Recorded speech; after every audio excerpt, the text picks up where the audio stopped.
Hello, everyone, and welcome to Blabbit. It's great to have everyone aboard here for this live streaming broadcast where we bring you new and exciting experts each week. Now, our expert is not new to Blabbit. He's returning to Blabbit, but we'll introduce him in just a second. For those of you who are watching the show for the first time, I am one of the co-hosts of Blabbit. My name is Paul Geiger. I'm a public speaking coach and presentation expert out of New York City. And I work with individuals and organizations about being really clear about their messaging and comfortable about delivering a message in a bold way, which usually gets people's attention. Good for business. You, Glenn? Hey, Paul, thanks a lot. Hey, guys, my name's Glenn Ingram. I've been working for the better part of the last 2 decades, helping people become better listeners, better storytellers, so they can become better influencers, and yes, maybe even sell a thing or two. Marvin, welcome. How are you? I'm doing great, guys. How are you doing today? Great. Excellent. Tell us a little bit about yourself, if you would, please. Well, Marvin Chambers, I'm an executive coach. I refer to myself with my clients actually as an ally. And I really help them take their life, their career, and their leadership effectiveness to the next level. That's what I'm all about. All right. Great to have you back, my friend. It's good to see you again. Good to be back. It's been a while. And you know what's interesting? As I think back to when we had you on, that was back in the fall, wasn't it? Fall of last year. It's been, I don't know if it's exactly a year or close to it, but a lot changes in a year.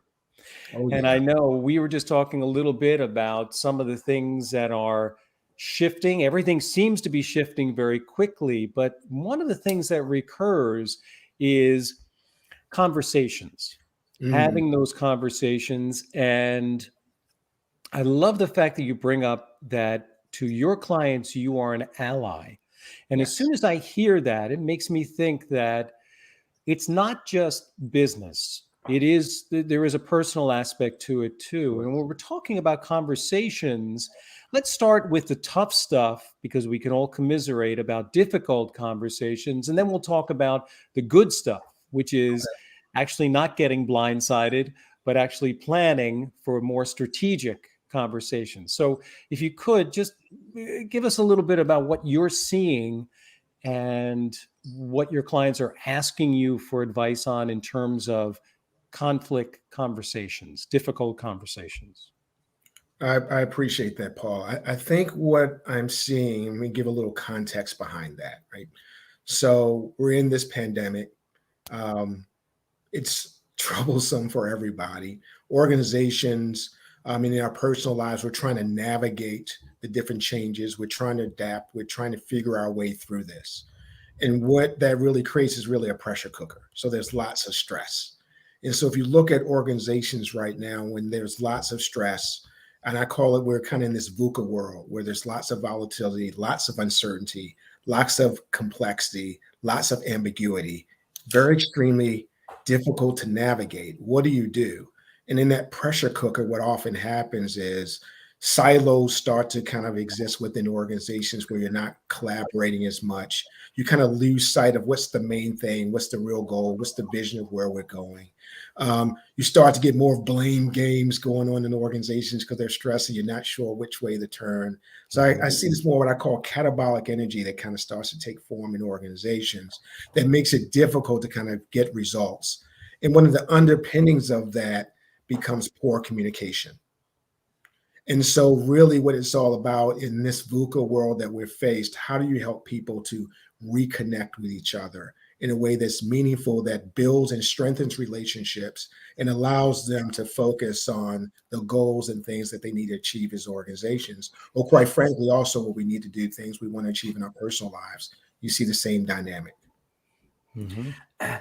You know, I'm glad that you said focus right there at the beginning, because that's what was just bopping around in my head as we were talking. And I was focusing, but also thinking, how in this day and age do you help people, as we always hear, refocus, reobtain focus, whatever you want to call it? I know from a personal aspect that I shut off a lot of distractions, whether it be social media, email, things like that, so that I can focus on my work. but there's nobody in my room other than our dog that bothers me. So in a work environment, how do we help people to refocus and shut off the outside noise? The first thing I would say, Glenn, is go back to the beginning. Why are you doing what you're doing in the first place? Go back to your mission. Go back to the vision that you have. Revisit your strategy at the organizational level, but also at your team level. And if necessarily, where you are in terms of personally, in terms of that journey as well. So how to refocus, you go back to the beginning of why you do what you do in the first place, and what are the things you focused on initially to get you that you were focused on to get there. So you reground yourself in that, because often what happens when you get stressed, things are coming at you from all different directions. You become scattered and you start to become much more reactionary. By refocusing and grounding in the beginning, it helps get that focused. Now, it's interesting you bring up the point of course, we've all been through a collective shifting in everything that we do. Do you think that it gives us license to be more transparent, to be more vulnerable, or does it cause more of a divide? Does it become, in other words, do you think that it's easier to talk to people about refocusing, going back, changing things? I mean, we're always looking forward. Do you think that this experience has brought us together or pulled us apart? Both. And let me tell you, and you can see it in the world that we live in, right? There's part that says, you know what? There's lots of pain, there's lots of stress, right? You can see it in some of the tension we've seen over the last 18 months. Everything from, there's racial tension, there's a pandemic, right? There's political tension. And so part of it you see in those times that people are coming together, they're consoling each other, they're supporting each other, there's greater sense of solidarity. You can see that takes place. Because that's kind of like what we do, right? We look for that opportunity to kind of like support each other. I think at a human level, that's what humans want to do.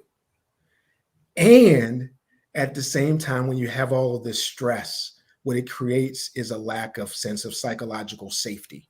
And when we have that sense of psychological safety, we have a tendency to think in binaries: good, bad, right, wrong. And in those binaries, it divides us. It creates a sense of judgment.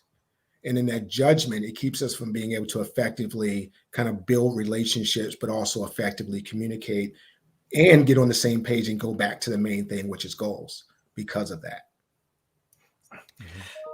It's kind of interesting. And I don't know how bigger organizations do it. I know smaller ones, like we talked about, it's focus. Because if you kind of jump back 20 years ago from right now, 9/11, everyone had a common message, a common enemy, if you will.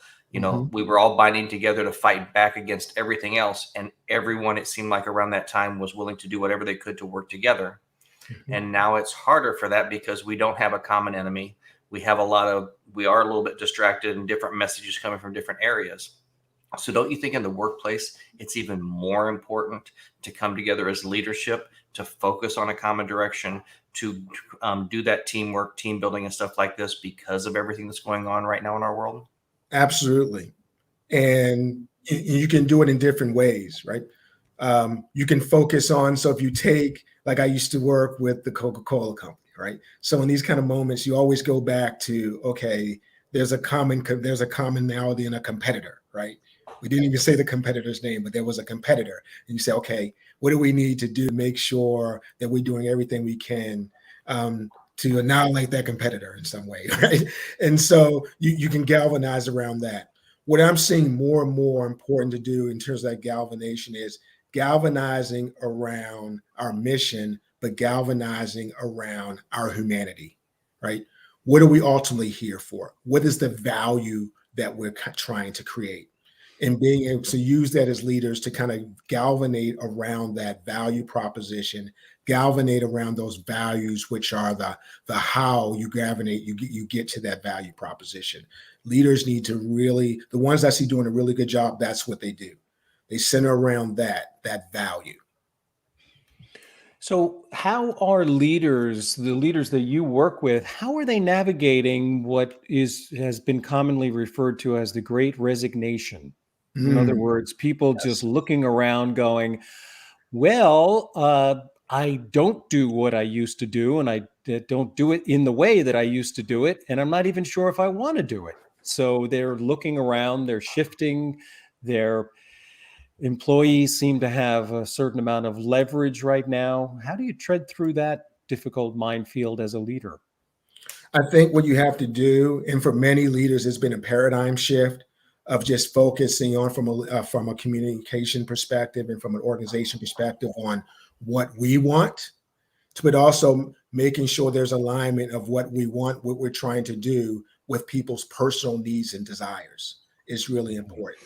So taking a step back, spending time with your employees at different levels to understand what are the things they're trying to accomplish from an aspiration perspective, from a career perspective, from a life perspective, what they're trying to do in terms of their growth as leaders, and really grounding what you do in that is extremely important.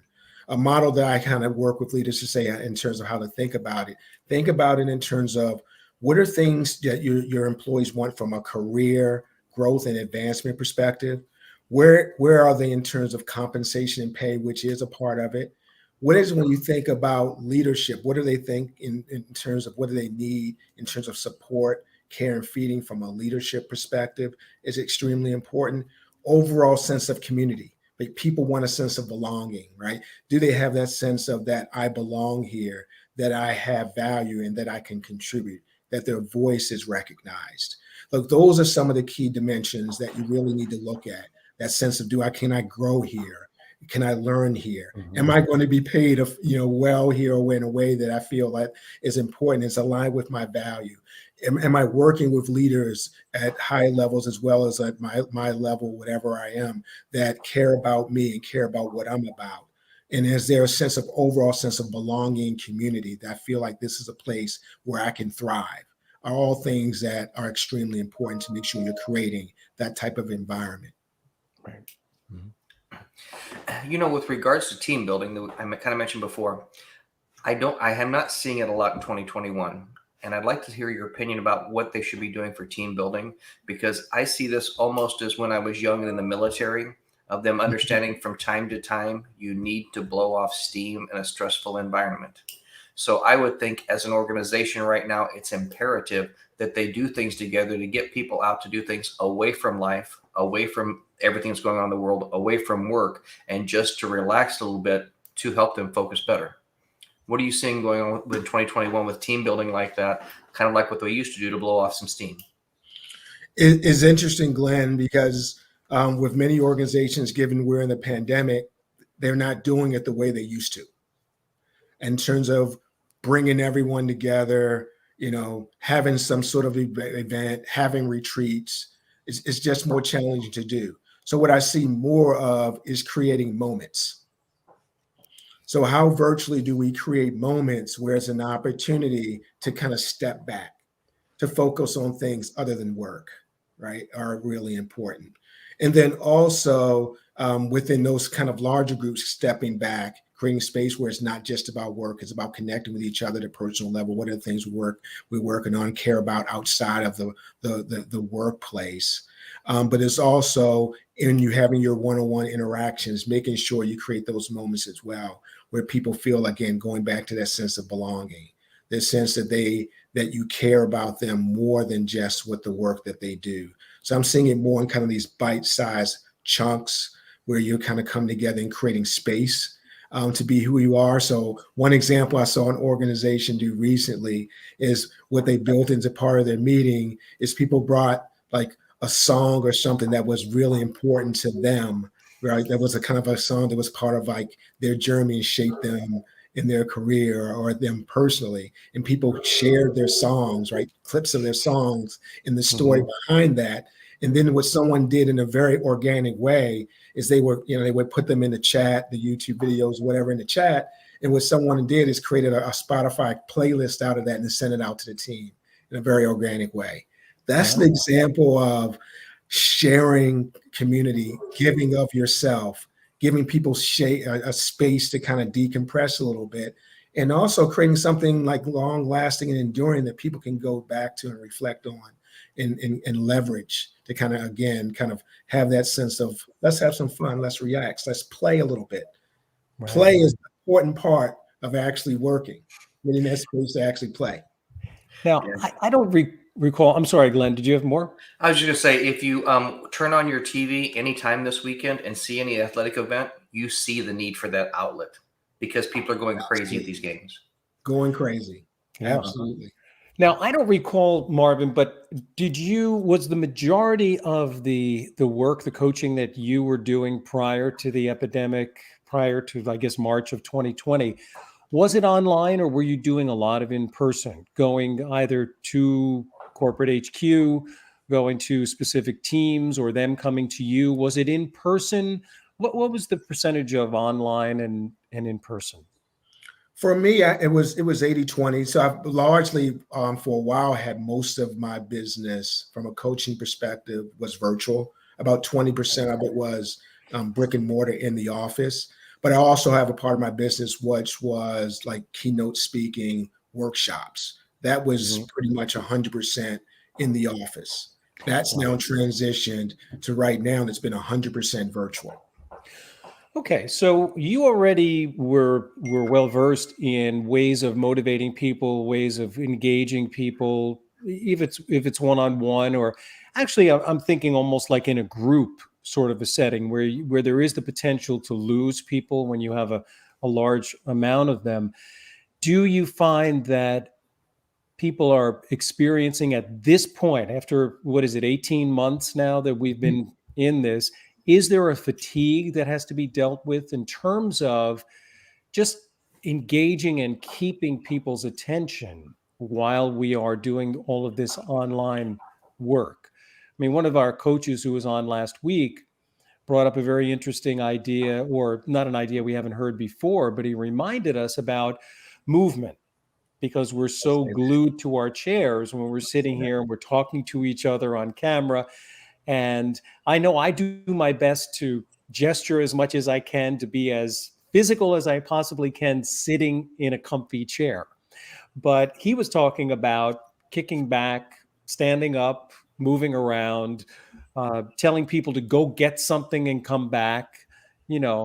I kind of, that's an interesting go fetch it for me activity. So, have you been experiencing anything like that? Well, just yesterday, had a coaching session at the end of the day. The person that was coaching had a situation where they came into the session extremely upset. They were exasperated, right? So I did two things. I said, first, let's breathe. So we literally, for the first 3 or 4 minutes, we would breathe. 4 seconds in, hold for 6, 8 seconds out. And for a good 2 minutes. Person calmed down some, but it was still a little bit.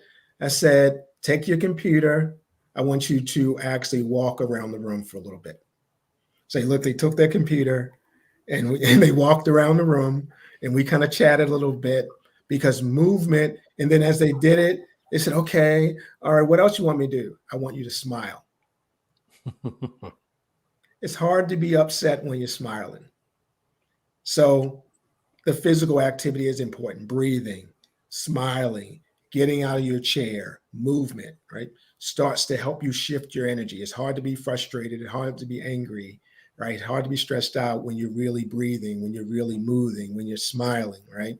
So those kinetic type of activities can be very helpful to kind of help people reground and focus. And from there, we're able to kind of move into the session from there. All right. Well, I'm actually surprised you didn't integrate ice cream too, because nobody can be unhappy when they're eating ice cream. That's a good thing. That's something I may try. I'll be back in 5 minutes. Now, you mentioned smile, and you know what? I haven't thought about this for a while, but back in old days around a sales team, when they were on the phone, we would recommend them putting a mirror there, because when you have a mirror in front of you and you're smiling, it comes across in your tone. Yes. I think especially if people are working around a computer, it might be good to have a mirror around there, because when they see the look on their face, it may tell them to relax for a moment and smile and try and enjoy. That's Glenn, that's a great idea. I will be using that. I will It's yours. definitely have a Yeah. suggestion. Thank you for that. Free. But don't. But if we're cheating, can't we actually see what we look like if we're actually trying to, I understand we're trying to look at the little dot or look at the camera and engage and have that good eye contact, but we can also sneak a peek at ourselves. We can, every once in a but while. having that mirror a little bit just helps, especially in the coaching relationship. Is really important that the ally know that I'm focused on them, that I'm extremely attentive to what they're saying and where they are, the state of where they are at that moment. So I like that idea. I got to have the mirror a little bit. I like that. Well, how long? I'm sure this is not the first time that you're using the term ally. We were first introduced to that term with coaches when remember, Glenn, we were talking to retired Vice Admiral Sandy Stolz, and she said, you don't want to be a mentor, you want to be an ally. So, often as coaches, we want to get to a status of what I used to refer to as trusted advisor, and I still do. But is there a difference for you? Is there a progression from, being a well-respected coach to being a trusted advisor to being an ally? Is there a difference that we can give our listeners in terms of your definition of that and what it means to the people that you work with?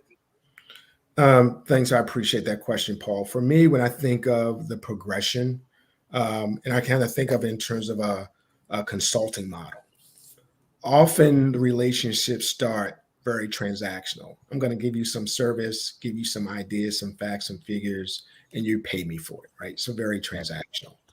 Then you typically will graduate to something where it's not so much just the transactional nature of it. They really see you as a thought leader that allows you to have more of a consultative relationship where they come to you more on a consistent basis for advice, a counsel, more of a thought leader to help them shape things, right?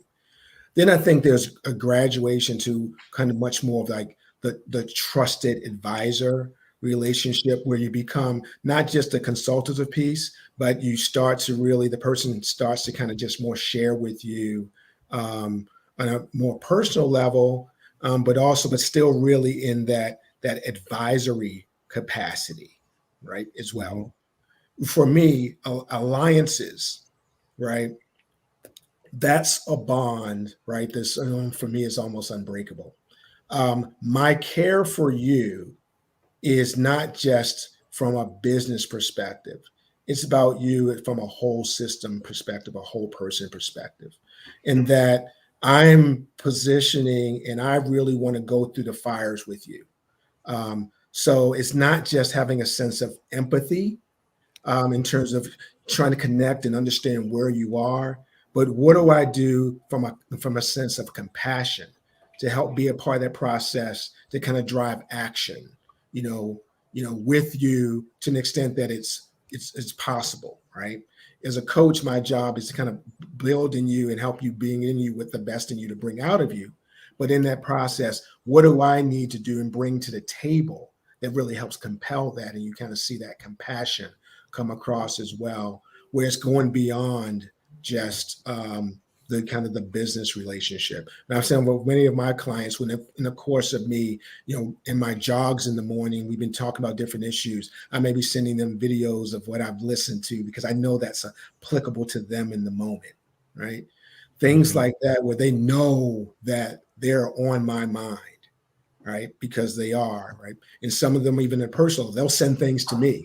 So it's not a one-way relationship. They send things to me and say, well, you made the one, I think this will be a book that you'll be interested in, or a podcast that you're interested in, right? So it's this symbiotic relationship that I think is still extremely important when it's an ally.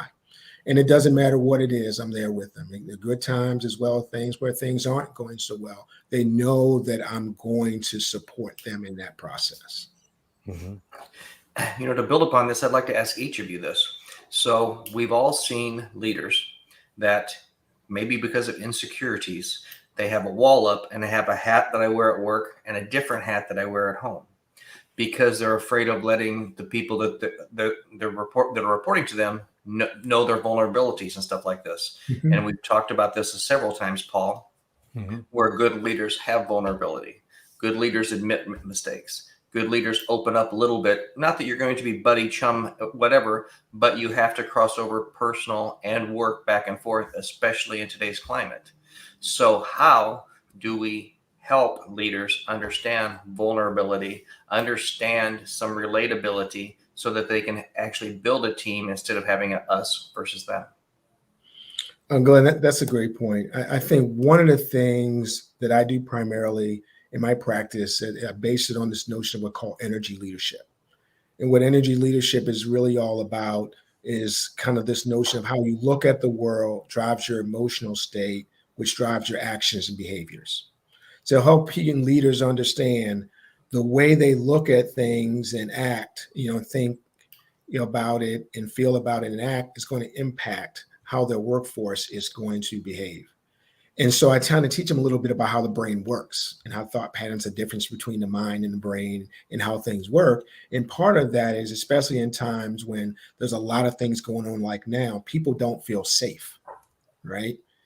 If people don't feel safe, you're not going to bring the best out of them. They're not going to be innovative. They're not going to speak their mind. They're not going to try new things, right? So part of that kind of sense of safety, creating that sense of psychological safety, is being vulnerable, letting people know that some of this stuff is difficult for you, that you're having challenges. Because when you're able to do that, you can connect at a human level.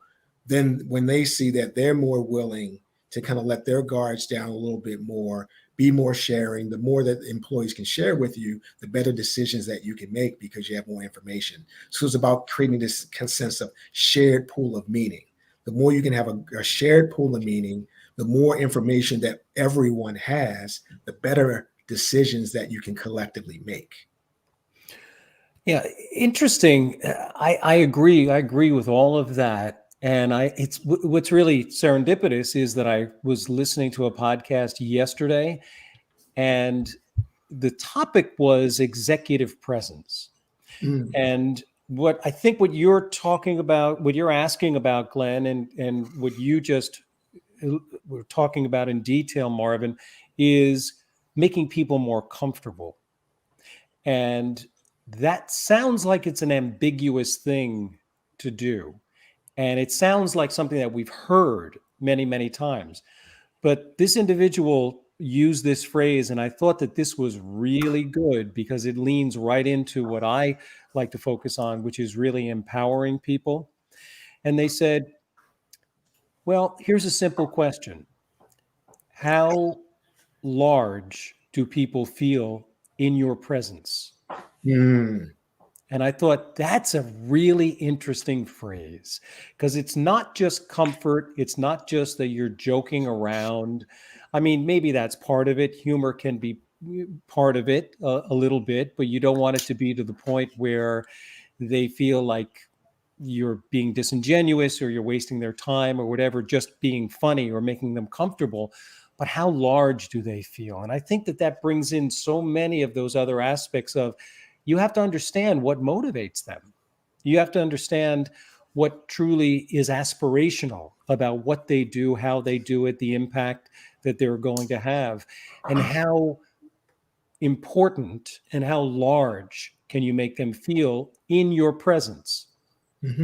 So I thought that was a really interesting take, and I'm still grasping that and how it all fits, but it easily aligned with my sense of always feeling that I empower the people that I work with. And I think leaders need to do that as well. We're 30 minutes into this and it took you that long to have that statement. Come on, Paul. That was a lead-off statement. It's a very powerful concept. It reminds me of this book. It's an old book now, but it's very relevant, called the Nibble Theory. And so it's the opposite of that. As a leader, what are you doing that, people are different circles, right? In different environments, you're a bigger circle than others. The more as a leader that you can help people become a bigger circle. And it first starts with, are you nibbling? Are you doing little things that erodes their self-esteem, their self-confidence, their growth, and their voice? Or are you doing things to amplify their voice, amplify their sense of confidence, amplify their sense of self? The more you're able to do that, you're actually creating a sense of safety, So going beyond comfort, think about yourselves and your friendships, right? And your family. When you truly feel safe, what do? Right? You don't have to watch every word you say. You're just really able to kind of just be you, who you are, show up the way you need to show up. And that's what leaders need to do more of. And it reminds me of this like little model they call the SCARF model, which kind of gets into that kind of that sense of safety. That from a relationship perspective, there's kind of 5 key factors you can look at. And as a leader, the more you move people to a sense of safety in those areas, the more you can get out of them, right? One of them is about status, right? We all have a sense of like where we stand from a hierarchical perspective in our role. Do we feel comfortable where we are? And do we feel like that sense of status is made feel safe and even heightened by a leader? Certainty, right? We all like to understand, have a greater level of knowledge about whatever it is we're working in, whatever situation we're in. As a leader, the more that we can give information and have a sense of certainty to people, the more that they're able to have that sense of like, sense of safety, right? Autonomy. That's getting to the point you made, Glenn and Paul, around a sense of empowerment. The more that you allow people to kind of really flourish and use their sense of understanding and have a sense of freedom to do what they think is best, the more they have that, the more they're going to feel safe. That sense of relatedness. Are you, as a leader, are you friend or foe? So making it really clear that you belong with me, right? That your voice and your contributions matter, that sense of belonging in this space, and then also a sense of fairness. When you look at your organization, when you look at your policies, when you look at your practices, when you look at the way you go about doing things, do people have sense that it's fair and that it's equitable? If you can do that as a leader, you can create a lot of safety. You can get a lot of great things done. I think you just encapsulated the last 18 months there. Certainty. We don't have any because you have too much unknown. Friend or foe. It used to be we could agree to disagree, and now we have a hard time doing that. It's kind of interesting you talk about that, especially with regards to stress. I read a book last month called Why Zebras Don't Get Ulcers. I don't know if you've read that. No, I haven't read that one. Tell me a little bit about that, Glenn. It's very good because, it's the fight or flight mechanism of a wild animal. Either I'm getting away from this tiger while it's chasing me and I live, or I die. And as soon as I get away from it, I get a drink at a brook and I don't think about things because they don't have the worry that the human mind has. And the one thing that I thought was very interesting is the last page, the last chapter identified anxiety versus depression, and how anxiety is worrying about what's going to happen and depression is worrying about what did happen, and understanding how the brain works with those things. Yep. And I think as coworkers, as friends, as peers, we almost have to be part counselor right now because of all those things that you mentioned. We don't have certainty. We don't have the good relationships with friend and foes like this because everything's been divided so much in the last year and a half. And great point. And that's where it comes down to care. It's so important. Self-care, and how do we learn how to take care of each other, right? So what you said is absolutely true, Glenn. And so what it comes down to is about being in the present, being mindful. The studies that show that we spend up to every 80% of our time thinking about negative things that have happened in the past, or worried about things that are going to happen in the future. So the key is about being in the present. So learning skills about how do I become more mindful, right? That's where things like, I call it the kind of the health set, the heart set, the mindset, and the soul set, right? And got that from the book, the 5 a.m. Club, written by Robin Sharma. Is so how do you create within yourself, focus on those 4 areas, but also as each other, how do we help each other in those 4 areas? In terms of, do you build a sense of community about working with your friends and your colleagues around making sure each other is healthy? Are we eating well, right? Maybe creating clubs where you get out and walk together, run together, right? Even if it's virtually, right? Do you create that sense of community and things like that, which kind of get to the heart set, right? The mindset. Do you practice kind of mindfulness and meditation? You can create groups where you do those kind of things together, right? And then the soul set, which is really all about, am I connecting with my sense of self?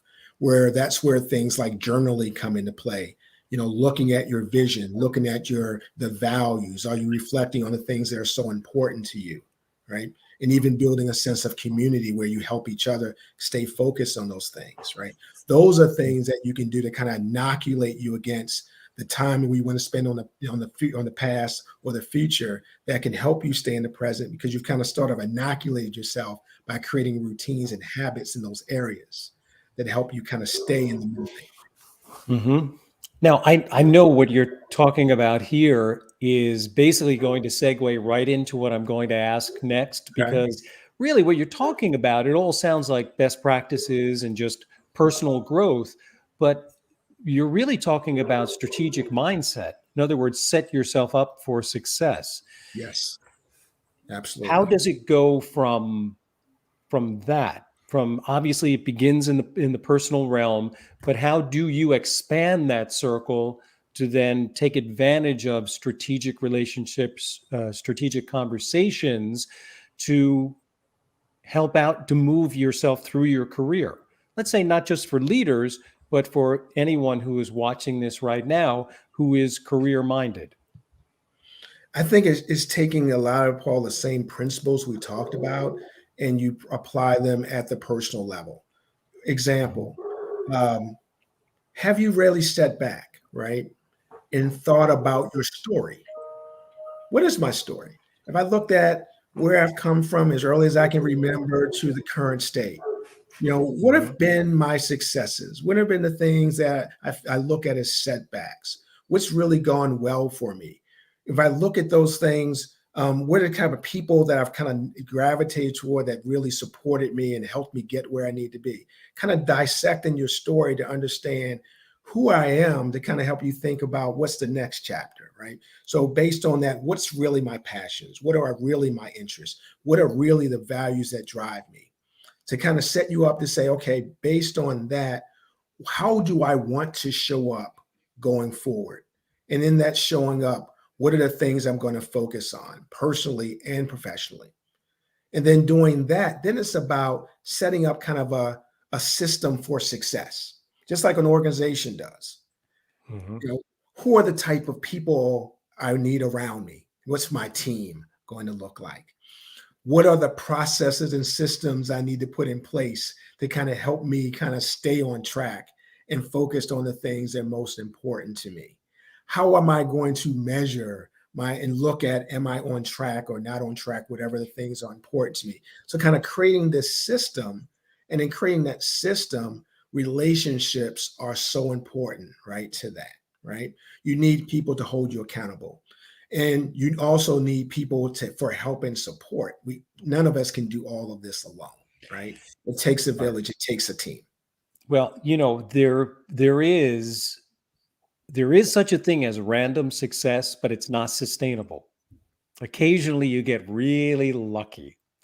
And I know that, yes, I've been lucky a couple of times, but it's never something that lasts if it's based on just not having the steps in place or not having the structure there to support longevity in terms of that success. Right, Glenn? Absolutely.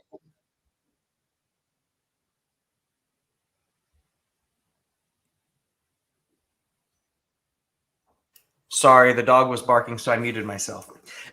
What made sense, or what came to mind was we had a guest a week or two ago that said, really, in this day and time, we should maybe at least two, if not twice a year or quarterly, back up, see what we've done that's right or wrong, and create goals moving forward. So we have shorter term goals versus longer term goals.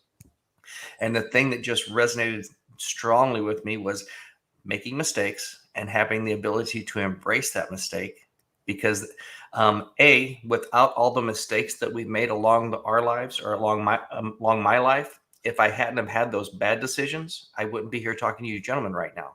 So if I'm happy with being where I'm at right now, I can't be unhappy with the bad decisions as well as the good decisions.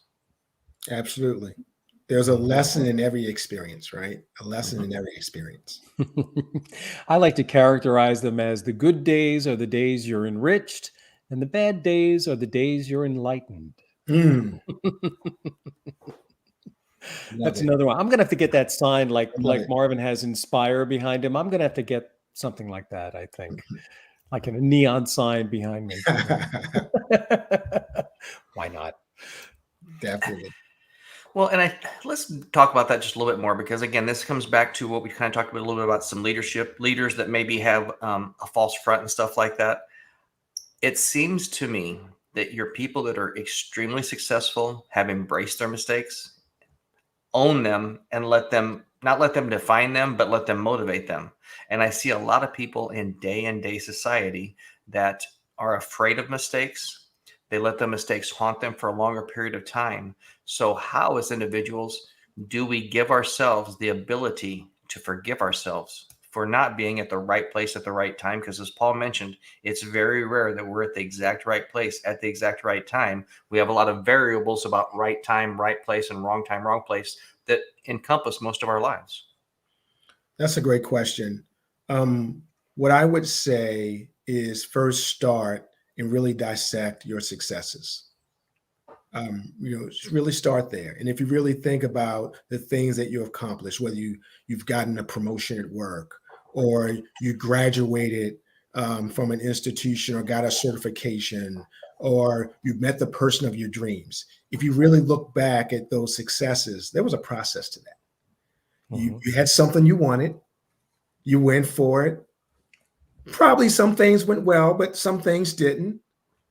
You didn't give up. You kind of like, okay, looked at it consciously or subconsciously. I kind of learned from it. Then I tried some new things. Some of that worked and some of it didn't. And you kind of continue to went through that process to ultimately you got what you want.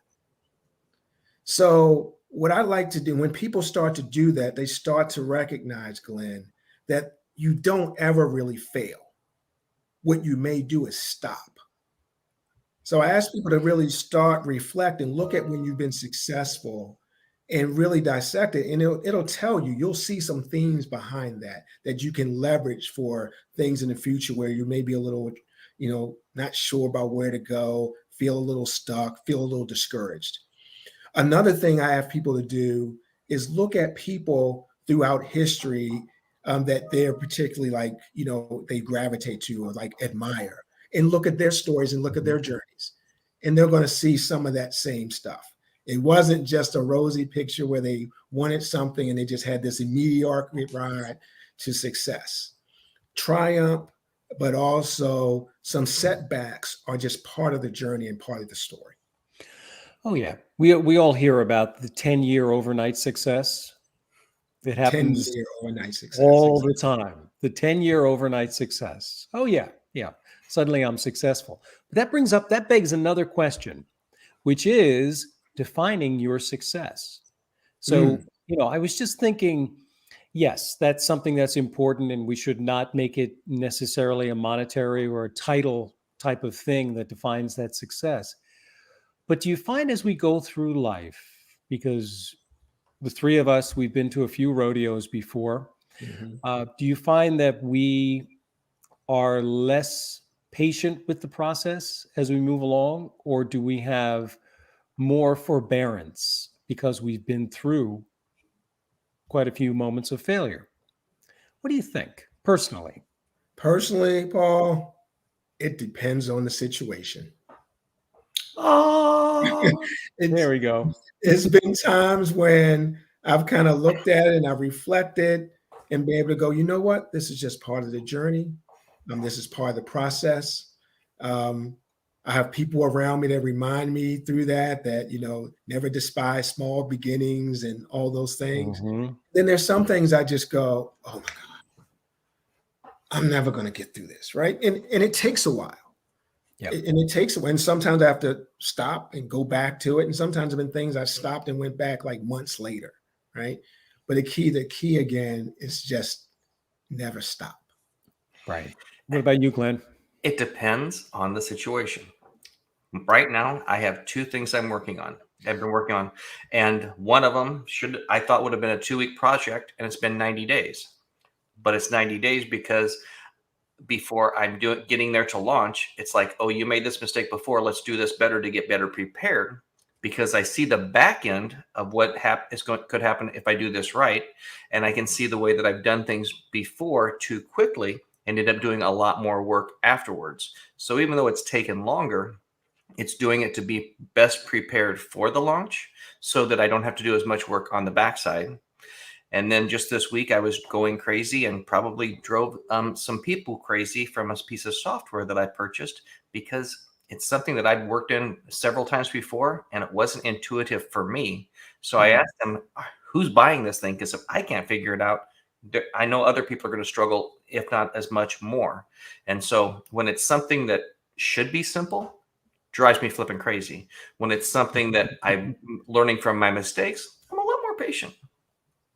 Good. In that, quick question. What is that line for you in terms of going back, reflecting so you can refine and make it better versus analysis paralysis, where you kind of get stuck and you're just overthinking it, over-engineering? I'm a freak. I'm weird. I've always had the ability to just try something when I hear something. Yes, I analyze things a lot and I look back at them. But even when I'm analyzing, I heard a quote from a gentleman, 2013, I think it was. And it's something that I've really embraced for the last 8 years. And that's constant imperfect action. Without, because he said you could wait a year for something that's perfect and you're going to step over a lot of dimes and pennies along the way. So I'm always willing to engage for a lot of things, except this one project. I just see the magnitude that it can have. So I'm slowing down with it to try and do it maybe with as much forethought as I've ever done anything in my life. So it's kind of, yeah, I'm still doing other things to bring in money with it. It's just this one, I want it to reach its potential as quickly as possible. And to do that, you have to put more work in on the backside, on the front side. Well, that's usually the way that it goes. I absolutely agree. Take that imperfect action. Inaction is not an option. And I don't languish over analysis too much, but my Achilles heel is managing my disappointment. That's a hard one for me because I come up with these ideas and just wonderful thoughts and aspirations, and then begin to put a plan together, look at the action steps as I believe they should go. And obviously with room to be educated and enlightened about the way it really should go. But when it finally reaches that point or doesn't turn out the way that I wanted it to, emotionally, I have to deal with that disappointment. And I just find that to be difficult, but that's an adjustment that goes on in the process as well. Well, and to be fair, this project I'm working on, we're on version probably 7, 8, or 9 yet. But if I can make it win by 10, that's better than WD-40 that it took them 40 versions to succeed. That's Progress. Right. That's right. And what did Thomas Edison say about, I've only failed 1,000 times? I never failed at making a light bulb. I found 1,000 ways not to make it. Not to make it. Right. There you go. So we all go through it. You do have to enjoy the process. You have to enjoy the process of the journey of your life and then kind of take it from there. Well, and I think right now, as much stress as there in the world, you almost have to find a way to laugh at yourself and laugh at the mistakes and appreciate them and move on so that you can move on. I think right now, if we've not learned anything, if we can't laugh at ourselves, it's not a very fun world right now. I totally agree with that. It's a leader that I coached that did some tremendous work and made a decision that he was going to move to another organization, a bigger job, and do some great things. And the organization invited me back for his going away party, and they decided to make it a roast. And the same leader, when I initially started to work with him, you could have never roasted him. He would have taken everything personally. And he just so much enjoyed the experience. Even people, pointing out some of the things, his idiosyncrasies and all that. He was able to kind of step back and really embrace and laugh at himself, right? That's so important to be able to do, to kind of embrace that, laugh at ourselves, and often in that see our growth, right? That's so important. Right. Don't take it quite so personally because we all have idiosyncrasies. Back to the old saying, don't take life so seriously because none of us get out alive. Thanks, Glenn. Thanks for the reality. Right. Sorry. Yeah, right. Bringing us back. All right. So Marvin, what's new on your horizon? What are you expanding to do? That, I mean, I understand all the great work that you do with your clients and with organizations. Any new initiatives that you've been inspired to take on in the last year and a half? There's a couple of new things that I have on horizon that I'm building. One is, well, actually three, when I think about it. One is a course on this whole notion of how do you really have difficult conversations. So I'm taking a lot of different tools and things I've worked with from a coaching perspective and kind of bringing it all together into a program, because I'm really seeing that's in this VUCA world. How do we really have conversations in a way, especially when the stress is on and we have different ways of looking at the world? How do we have it in a way where you can maintain or build a relationship and get things done? So that's something that's on the horizon that I'm working on now. Another thing, given that we're kind of in this remote world, setting kind of a curriculum that organizations can use around how do we effectively manage in a remote environment? Because for some organizations, they're making the decision that this is here to stay. And then a third thing, kind of in this diversity, equity, inclusion space, is actually a tailored coaching program for executives of how do I become and build my allyship skills. Are the three things I'm working on right now that I think I'm very promising and very excited about. All right. Well, let me ask you one quick question before I turn it back over to Glenn. But that is, just for our listening audience, a little practical advice. And I know you're deep into this in terms of difficult conversations, but what comes to mind if I ask you for one of your top opening statements to a difficult conversation? In other words, is there a good disarming phrase, or maybe to get to that, is there certainly a phrase that triggers a negative response? I know we had a guest on a few episodes ago who we talked about the word feedback being like almost a dog whistle for putting up your defenses. So do you have a phrase maybe that, or a way of approaching, let's just say, giving somebody constructive feedback? Even constructive feedback still has a negative connotation to it. What would you say? For me, Paul, is really about the approach. And I think the approach to conversations, feedback, whatever the nature of the conversation needs to be, is about speaking tentatively. What we have a tendency to do, especially if it's something we want to get feedback or something that's kind of stressed us out a little bit, or we have anxiety about, or maybe we're frustrated with or angry, whatever the case may be, is we speak forcefully, and we speak in a way as if it is absolute fact. And we speak in a way about attribution versus around fact. So what I mean by that, if I wanted to kind of have a conversation with you, I would approach it more like, Paul, I would love to have a conversation with you about something that may be a little sensitive, but I think it's really important for us to discuss for the benefit of our relationship. And I'm a little nervous about it, but I would love to have that conversation if you're willing, right? That's speaking tentatively. So I'm getting permission. I'm not making it forceful, and I'm letting you know with a level of vulnerability, this is even something that I'm a little bit nervous about as well, but I think it's important for our relationship. Yeah. So I think that no notion of speaking tentatively is extremely important. And then speaking to fact. Often what we speak to is we attribute things. So what we do is we go, you know what, Paul? Essentially what you're trying to do is you're trying to cut me off, right? And some people go, well, that's a fact, right? You just told him that he cut you off.